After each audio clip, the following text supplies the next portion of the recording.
Good afternoon, my dear student. Sorry for this interruption that happened and that I couldn't reach you, but this is due to some problem in the connection and the internet in the school. I start the session by making like a quick revision on the concept vocabulary that we have studied in the text of A Quilt of a Country. And to remind you, let's go to the our presentation that we have made together. The first word was the word desperate, and we said desperate means different. It means different or dissimilar, distinct, distinctive. The opposite is identical, some similar, indistinguishable. And then we have the word discordant. Discordant is an adjective too. Discordant means also conflicting or inharmonious. It's something different but in unpleasant way. The opposite is similar again, concordant, agreeing. The third word is pluralistic. If something had different or variety of aspects in one pot on one or multiple parts or aspects in one pot or in one place, so we call this pluralistic. Like a society that had desperate or discordant parties, we call this as a pluralistic society. Interwoven and interweave, and it means intermixed or mingled, mixed, mingled, blended, combined. The opposite is unmixed, uncombined. Diversity or diversity, as we said. Diversity means variety, difference. It's a noun. The opposite is identicalness, sameness, qualities.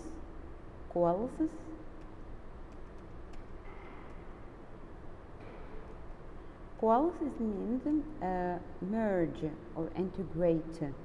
It means that if I have two separated parts or things and they connected together, this is a verb. It's a verb. It means they coalesce into one part. The meaning is merge, integrate, cohere, associate. The opposite is divide, separate, disconnect and break up. Here are some other words. You will find it in while you are reading the text, so you can use this as a reference, and I support you with extra sheets for the new words that you can meet in this text. Okay, let's stop here and let's go back to the book. You will find this on page 20 in your student book, page 20. The practice part. We need to put the concept vocabulary word that appear in A Quilt of a Country. Use the concept vocabulary word to complete the paragraph. My opinion or my advice for you to read the whole text first or the whole paragraph before entering it, so you may understand it or connect the sentences together. America is a blank society, a nation in which groups of people from many blank backgrounds come together to live. The members of these groups often raise their voices in disagreement, but their blank opinions are essential to our democracy. Despite the great blank of America's population, Americans find ways to bridge their differences, usually by blank around important social, economic, or political principles. Indeed, the strength of our nation seems to originate from the blank strands that create its fabric. So let's guess. You have now the list of the concept vocabulary that we have just revised, and let's use each one of them to fill this blank. America is a blank society, a nation which groups of people from many blank backgrounds come together to live. So this means that it contains a multiple, we can say this contains a multiple aspects or groups. So America is, of course, would be the word, the suitable word would be pluralistic.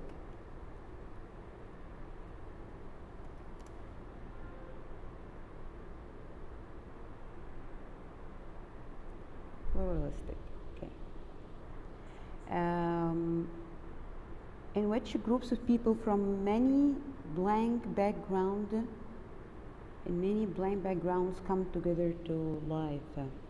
So we want to say that many different backgrounds, so it will be desperate.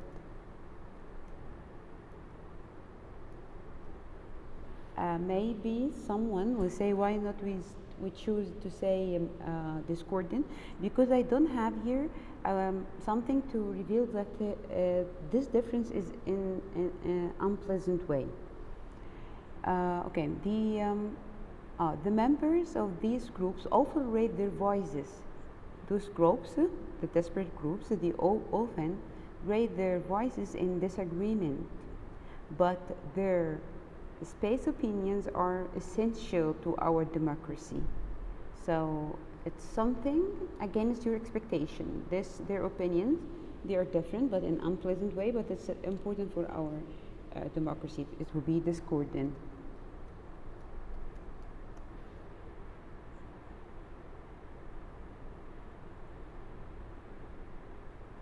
Discordant opinions. Okay.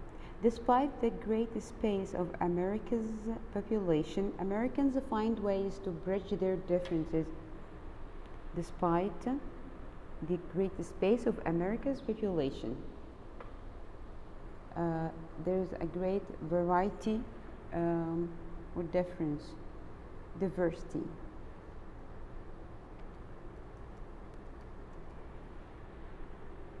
Americans find ways to bridge the differences, usually by a space around important social, economic, or political principles. They are gathering together, gathering around, coalescing.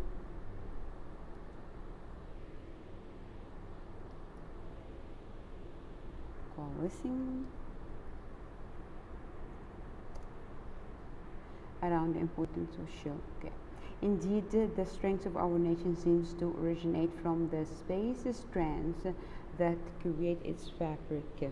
So it's strands, so of course it will be interwoven.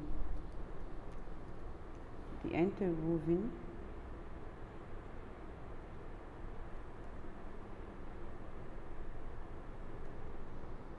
okay. That's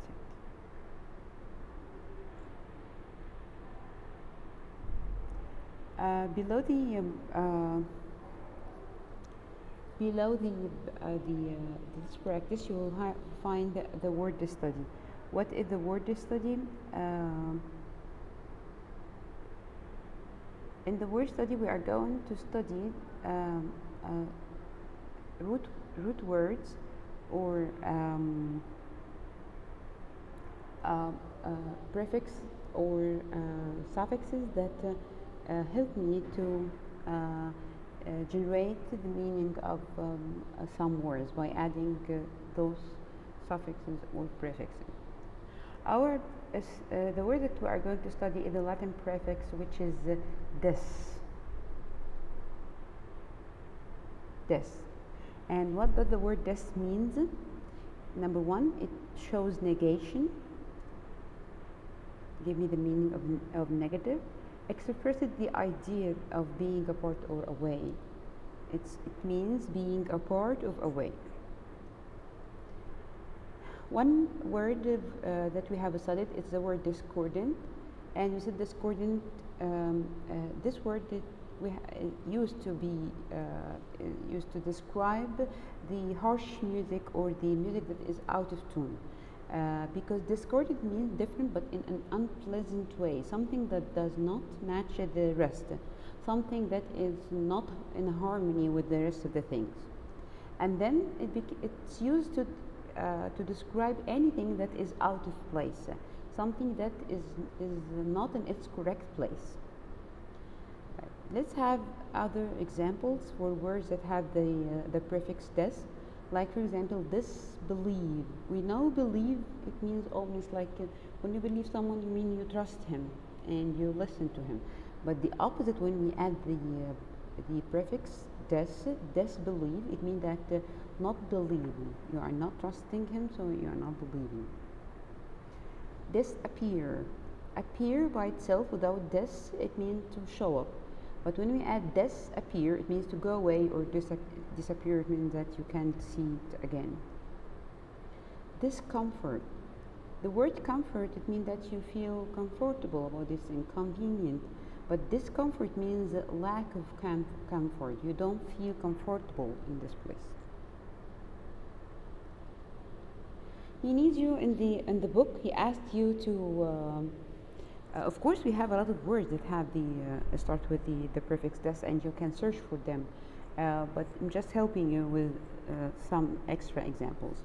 In the second question in your book, he asked you to read paragraph 5 of a quilt of a country, and he needs you to make to find a word, to mark a word that is different from desperate, and it begins with the prefix des. And he needs you to write the definition of the word. So simply we can leave here and go to our book.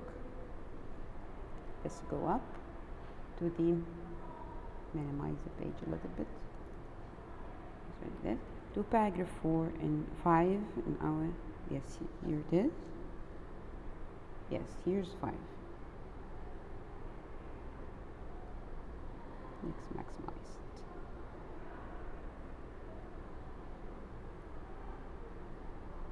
Let's start from one piece desperate. Did you find it? You'll find this on page 14. No, sorry, it's there, page 15. When these desperate parts were held together by a common enemy, by the fault lines of world wars and the electrified fence of communism, with the end of the Cold War, there was the creeping concern that without a focus for hatred and distrust, a sense of national identity would evaporate, that the left side of the hyphen African American, Mexican American, Irish American would overwhelm the right, and slow growing domestic traumas like economic unrest and increasing crime seemed more likely to emphasize division than community. He's speaking about the you can all the time you can hear this combination, the African American, Mexican American. If these disparate parts were held together, so this part will be like a burden on the right part, which is the Americans. Anyway, we have found a word here that has the prefix. It's the word distrust. The word distrust. What does the word distrust mean, do you think? If we just eliminate this from this word, the left out will be trust. And the trust, it means that you believe in this, in someone or something.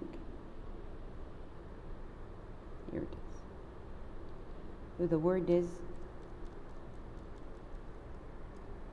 distrust, and can you please write it down in your book? Distrust means to not trust someone or something. To not trust someone or something. Okay, let's move to the, let's leave here and go back to our book again. Minimize the page and go to page 21 in your book. 21 in your book. Oops, this is your school bell. Okay, please kindly hold your pen in your hand or your pencil, because we may find some new words so you can write the meaning of them. Here he is speaking about the author's style, or something called the word choice. You know that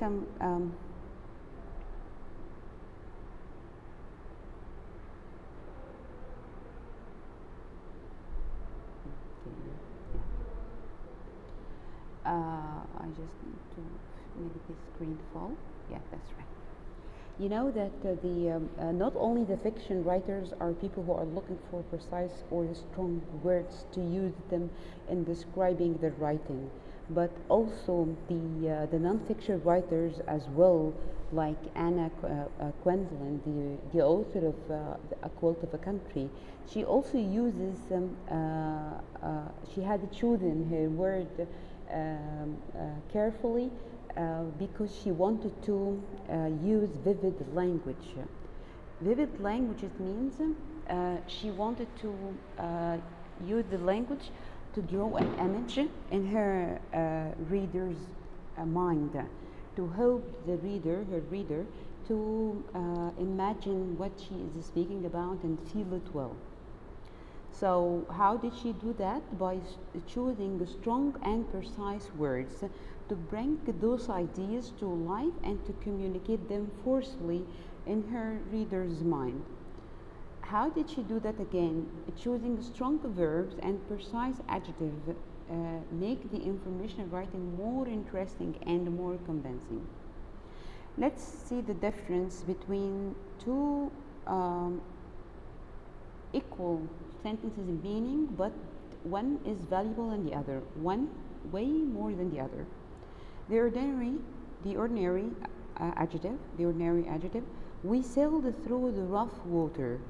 We sailed through the rough water. Maybe when you hear the sentence you say, wow, it's a strong sentence. It describes the water by its being rough. Okay, great, that's right, but we can use more precise adjective. Like what? Like when you say it, instead of rough, you use the adjective churning.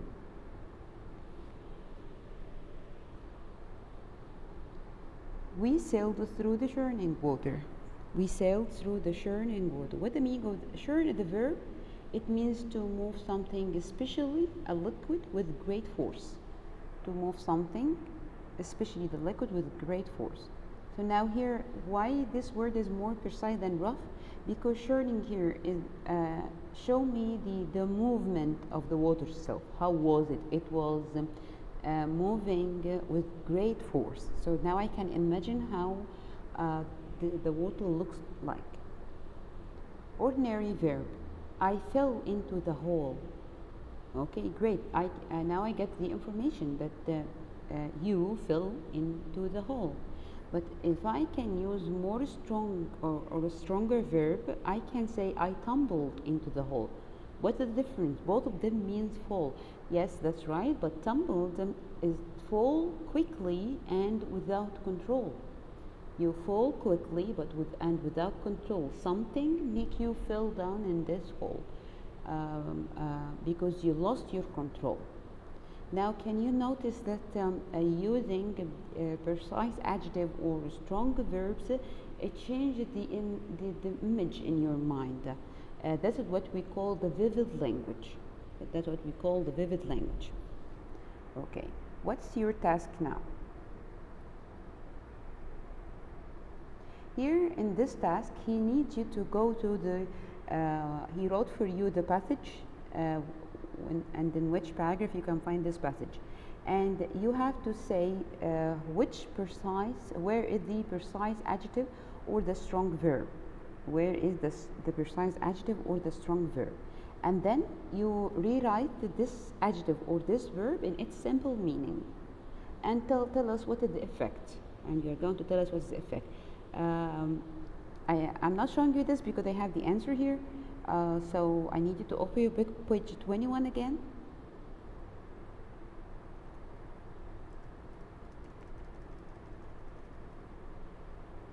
The same here.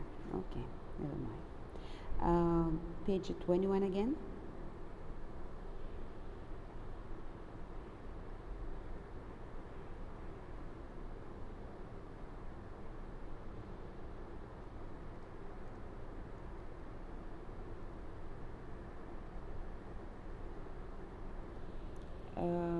And the first thing in the table is the passage is located in paragraph 4.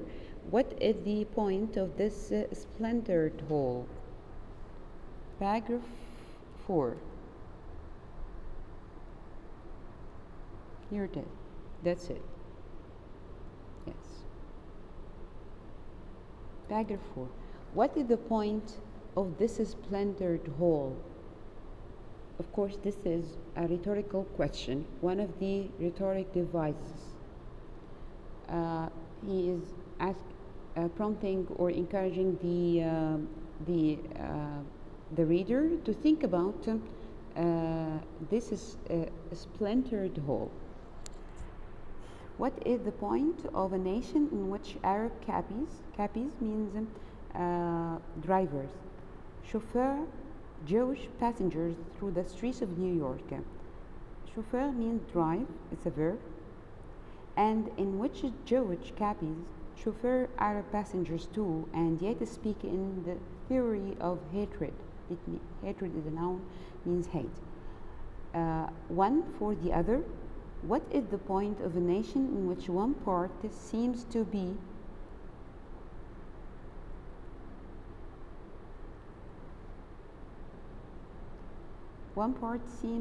always on the verge of fisticuffs with another. Verge, it means edge, and fisticuffs means fighting with fist. The fist, it means like your palm when you just round it in your hand. Blacks and whites, gays and straights, left and right, Pole and Chinese, and Puerto Rico and Slovenian. Other countries with such divisions have in fact divided into new nations with new names, but not this one, impossibly interwoven even in its hostilities. Hostilities means unfriendliness. Okay, let's go to the table again. We have found the word, which is what is the point of this splintered whole. What is the meaning of the word splintered?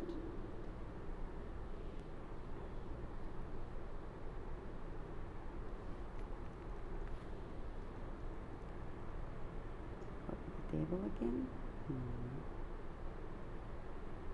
Yes, here it is.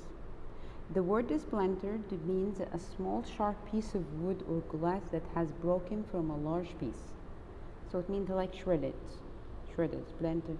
Of this shredded, splintered whole, a whole that is shredded into small pieces. If I would write it, so when something is shredded, it means that it's broken. So when you write it, we write what is the point of this broken whole? Of course, splintered would be more precise or than broken.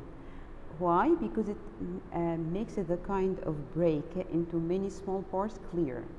It shows to you that breaking the many small parts more clear. Then after that, let's go to paragraph 3. You open it in your book, please. Paragraph 3. You will find it on page 14, and they start with, "This is a nation founded." He highlighted for you historians today Beamon. Okay, let's read till we find it. This is a nation founded on conundrum, what Mario has characterized as community added to individualism.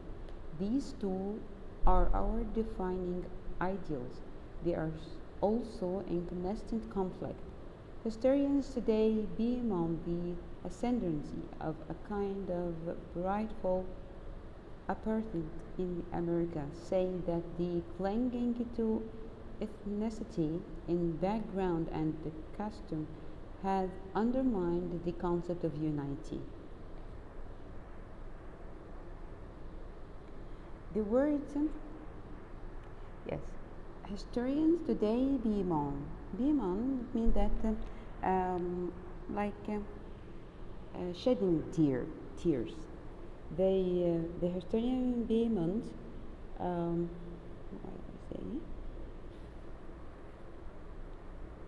the ascendancy of a kind of rightful in America, saying that the clinging to ethnicity and background and custom has undermined the concept of unity. Bimon, if we rewrite it, Bimon means complain. If we write it and instead of Bimon, we write complain. What is the effect of Bimon? The effect of Bimon makes the historian seems less pretty and more somber. Let's go to paragraph 8. We need to find, but tolerance is a vanilla pudding word. We said tolerance, which is acceptance. It's at the beginning. You'll find on page 15, the beginning of the paragraph. Tolerance is the word used most often when this kind of coexistence succeeds. Acceptance happened when this kind of coexistence means a lot of things exist together. When this kind of coexistence succeeds. But tolerance is a vanilla pudding word, standing for little more than the allowance of letting others live unremarked and unmolested. It's in the vanilla pudding here at the precise adjective. Okay, if I just rewrite it, it would be, but tolerance is a bland word. What the meaning of a bland word, vanilla pudding? Why especially vanilla? Because vanilla,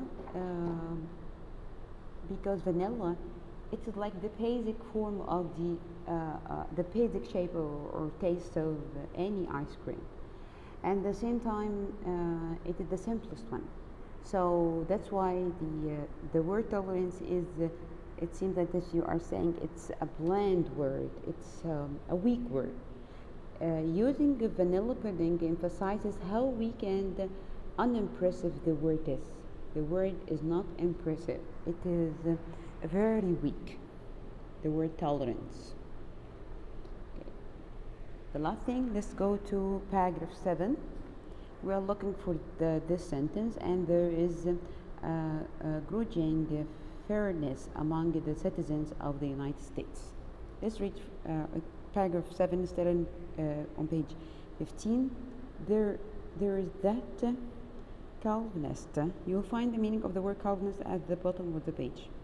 There is that Calvinist undercurrent in the American physics that loved the difficult, the demanding, that sees mastering the impossible, whether it be Perrier or Subway, as a test of character, and so glories in the struggle of this fractured coalescing. And there is a grudging fairness among the citizens of the United States that eventually leads most to admit that no matter what the English only advocates to try to suggest, the new immigrants are not so different from our own parents or grandparents. Okay, what do you think of the word grudging? The word grudging, it means like reluctant, like when you want to do something but you are not willing to do this. So there is a grudging fairness among the citizens of the United States. It means that there is a willing to apply the judgment or the fairness among the citizens, but they do not want to do this. So the grudging, if I rewrite it again, it will be, and there is a reluctant fairness among the citizens of the United States. Why do you use the word grudging? Because it expresses the scope and emotional tenor of the reluctant. It describes the emotional tenor of the reluctant. Okay.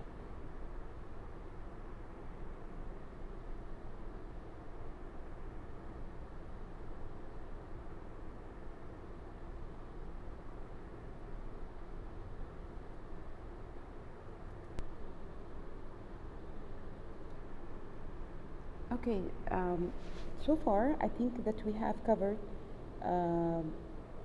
most of the important things for this lesson. What's left for you is to attend one more session with Mr. Adham to finish reading it. As I told you, I support you with a sheet of the vocabulary, with their meaning, their synonym and antonym, and some exercises for them. Be alert for an announcement for the upcoming quiz that will be, if there will be, it will be next Sunday, and I've kept it open for today's. Okay. Up to now, thank you very much for listening, and wish you a happy weekend. Okay, bye.